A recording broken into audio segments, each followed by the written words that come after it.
It's time for some last-minute studying before the NBA trade deadline. It's like when you were in school and you have a test coming up and you realize you are super ill-prepared and everybody else already studied before you. So what are you going to do? Well, Gerald put together a bunch of trades. I wish we could. Screw you, CJ McCollum. We can't. But Gerald put together a bunch of last-minute options for the Suns now that the dust has settled around the NBA. Let's get through them rapid-fire style. Gerald, take it away. All right, first trade, we're going to do one with the Hawks. The Suns are going to get Larry Nance Jr. and Garrison Matthews on a vet minimum deal to make the math work. The Hawks are taking on Jusuf Nurkic, and they're getting rewarded with the Suns' first-round pick this year, which is likely slated for 29 or number 30.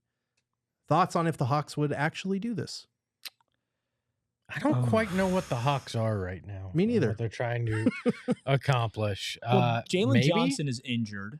He is. So that is a really big hit to their season. They've been losing more since he went out. They have. Getting a first-round pick for the next upcoming year would be very enticing if I'm Atlanta.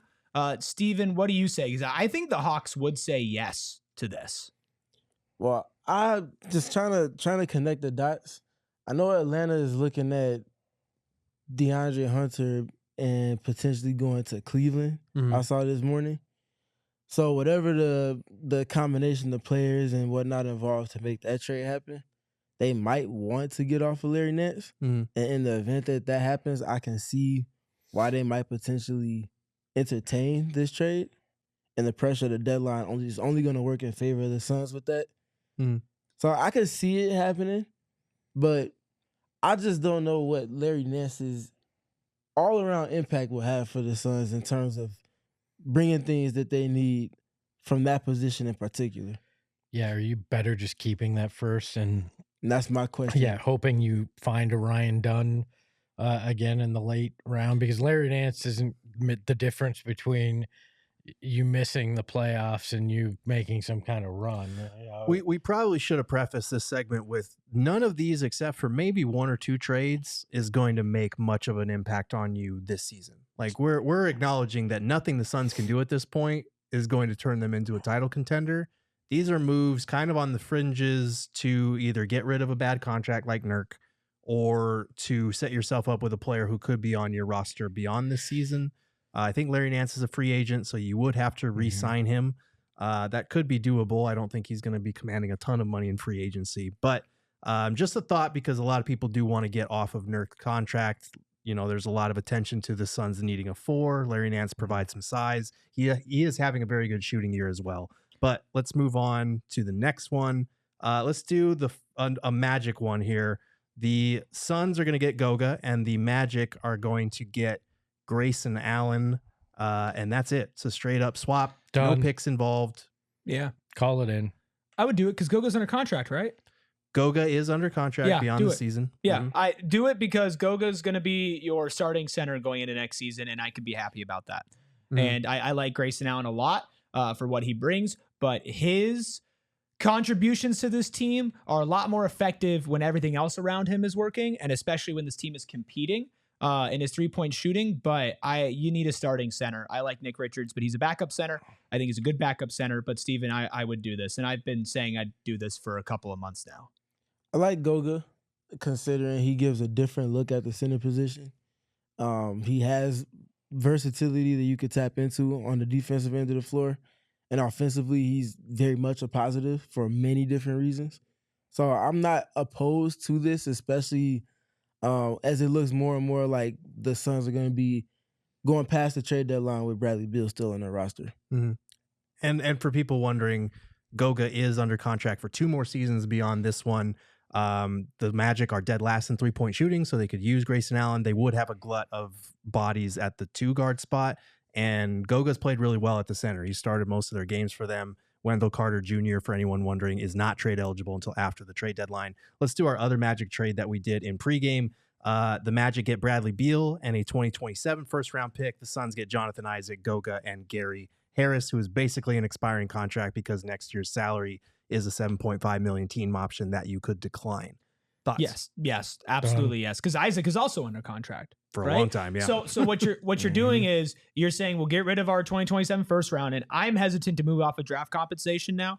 Maybe it's just because I'm mad at this current moment, Mhm. but you get your starting center for next year. And you also maybe get your starting 3 and Jonathan Isaac as well. If Kevin Durant stays around, or if you end up moving from Kevin Durant, he's a defensive minded 4 that can play next to Goga and off of Book. I do this trade for sure. What about you, Steven? Absolutely, I'll do this trade if Bradley Beal does it. Yeah. And Jonathan Isaac, the defense that he would bring at the size and wingspan and athleticism that he has would be such a major plus for this Suns team, whether he starts or he comes off the bench for whatever reason. That would be big time, in addition to having another, or not even another, but a starting caliber center on the roster too. That's enough to, I think, push the Suns to borderline top 6. Yeah, it's a good. I think if Isaac can stay healthy, that's a good trade. And and for the people that are worried about the injury proneness, the contract, the length of years, his contract for next season is fully guaranteed. The year after that, only $8 million of, I think, the $14.5 million is guaranteed. And then the 2 final years are fully non-guaranteed. So you would only have him on the books for like 1 or 2 seasons if he couldn't stay healthy and you really needed to move off of him. So keep that in mind. And I do think, again, we've talked about this a lot. The Magic are one of my favorite hypothetical landing spots for Bradley Beal. That would make sense for both sides. Beal could compete on a team that could use his scoring. The Magic could use his scoring punch and his 3-point shooting. It feels like a good fit to me, but we'll see. Let's go to what I know is Steven's favorite trade with the Blazers here. The Suns are going to get Robert Williams III and Duop Reith. The Blazers are getting Jusuf Nurkic and the 2027 first-round pick from the Suns. Yes, there is egg on your face because you are now paying the Blazers a pick to take back the guy that they sent you just a couple years ago, but you are getting a quality big man at the 5 as long as he can stay healthy. The longest he can stay healthy part is most important, but you get one of the best, and I mean the best rim protectors in the NBA. You have a piece that begs for you to lean into his versatility to get the most out of him and his uses, but also to position everybody else for success defensively. If you have somebody that can clean up the inevitable messes that your perimeter defense lends itself to time after time after time, that's a step in the right direction. And I feel like having Nick Richards, especially now, allows for you to mitigate the volume of minutes that you have to rely on Robert Williams III. I'm in on this. I think you rope-a-dope to the Blazers. You're like, oh, yeah, we'll take Nurk for a little while. Then you give us the better center in the end. But here's a pick. They don't care about picks, so it's like nothing. You know? The Suns don't care about the picks. No, that's what I'm saying. Yeah. The Suns don't care about the picks. Could Delano Ben be included in this trade? I don't know if with Duop Reith, if he would be able to be. I'd have to double check, but I did like him as well. Can we get Tumani Kamara back? I think that ship has sailed, unfortunately. All of these trades I'm looking at now, Gerald, and I think this has been like, this is the shifting moment for me is tonight and the Mark Williams trade, because now I'm like, okay, what about next year? Yeah. Because Robert Williams would be under contract for next year, and that would be your starting center. And he's extension eligible this summer as well, too. And he's young. He's young, but he is injury prone, which is tough. So the extension, we'll see exactly how much he wants, but he's not playing a ton in Portland. I don't think he's going to have the highest value. So if you do trade for him, that would be interesting. Okay. I know this is going to be dark. I think today the door slammed shut on this chapter of things, and the reality that you can contend in the West in the next handful of years would take a minor miracle to happen, quite frankly. That's just where I'm at, especially with the latest Lakers trade. I just feel like that may be the reality you're staring in the face. And right now, you might just swallow your pride, stand pat for the rest of the season, and look at every option in this offseason to try to get yourself to a level where you feel like you might actually be able to compete. You know, maybe not beat, but maybe compete with these teams, because the Spurs are a force that's going to be dominant in the future. OKC and Houston are there. The Lakers just stake their claim to part of the future in the West. The Warriors are saying, all right, we're still here right now. There is a lot of quality teams on the upcome here, and some that have already arrived this season, like we just saw OKC tonight. I'm starting to trend into that. Maybe you do just sit on your hands and then reassess everything come June. Well, that is a sobering and potent thought and incredibly ill-timed before our last trade that we have here. We've got the Suns getting Cam Johnson and Nick Claxton from the Brooklyn Nets, and the Nets receiving Bradley Beal and all 3 of the Suns tradable. Gerald, you restored my faith. picks. I'm in. You son. The door is opened. Again, I don't think the Nets do this. I think they can squeeze more value out of these players combined, and I think, Bradley Beal would have to waive his no-trade clause. I don't think it's realistic. But I didn't think Luka Doncic was realistic. I didn't think Mark Williams was realistic. So who knows? Beauty is in the eye of the beholder. Maybe the Nets are dumb enough to say, hey, you know what? 3 first-round picks, sure. Let's get off of these guys. We're not that high on Nick Claxton anymore. He's had a couple of bad years. And then you've somehow also brainwashed Bradley Beal to forget he wanted to warm weather city. Exactly. All right. If they ask for Oso Iguodala in this trade, do you still do it? This is for everybody. Honestly, yeah. Maybe. Yeah. And I think so. I hate saying that, but maybe. I feel like Brooklyn wants some young talent in addition to all of the picks for this. Yep. It doesn't shift me. I still do it. You get a starting caliber center that does all of the things you need on the offensive end and more than you can imagine defensively. And you get Cam Johnson back, which is ironic, but you get a bigger wing that can play that 3-4 next to KD, independent of KD, and the 3-point shooting. And you get that 3-point shooting in addition to Grayson Allen. That is major for this Suns team.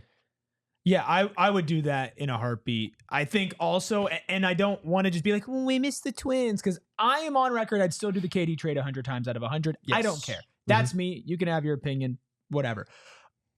Bringing him back would be awesome for the vibes. And also, guess what, Gerald? You know what I'm going to say. What am I going to say? He's under contract. Yeah, he is. Right? Like, you have now pieces that you can build around, and I love Oso, and I would like Oso, but his value has gone down from the start of the season when he was playing more. He's been down in the G League. He's been back up. He's not getting any minutes except for garbage time. And it's nice as it is to have a project. We have Ryan Dunn. In this case, you would get actual pieces that you can build around, whether you still have Kevin Durant or you don't have Kevin Durant. I think in a lot of these trades, what I like about them, Gerald, is that if you do them now, you can still go into the offseason and explore any other possibilities and have an okay core to at least look at and build around. Yeah, and like Nick Claxton and Cam Johnson. Well, Nick Claxton is still young. Cam Johnson isn't young, but he's under a good contract. Like, it's $20 million next year, $22.5 million the year after that. That's the going rate for starting caliber wings in this league, who can provide shooting, who are smart, intelligent defenders. Yes, he's a little injury prone, but Cam's in the middle of a career year. He's averaging damn near 20 points a game. He's shooting 42% from 3 on like 7.5, 8 attempts. He's exactly the prototype of what you need on this team right now. And Nick Claxton, same thing at the 5. It was just a couple of years ago, we were talking about this guy as a potential all defensive prospect, a switchable 5. And he struggled the last couple of years, but I think some of that could be the context he's with. He's under contract for 3 years after this at $25 million, $23 million, $20.9 million. He has a decreasing salary. Like, I would love this trade. I don't think there's a shot in hell the Brooklyn Nets would accept it. But again, what do we know after Luka got traded?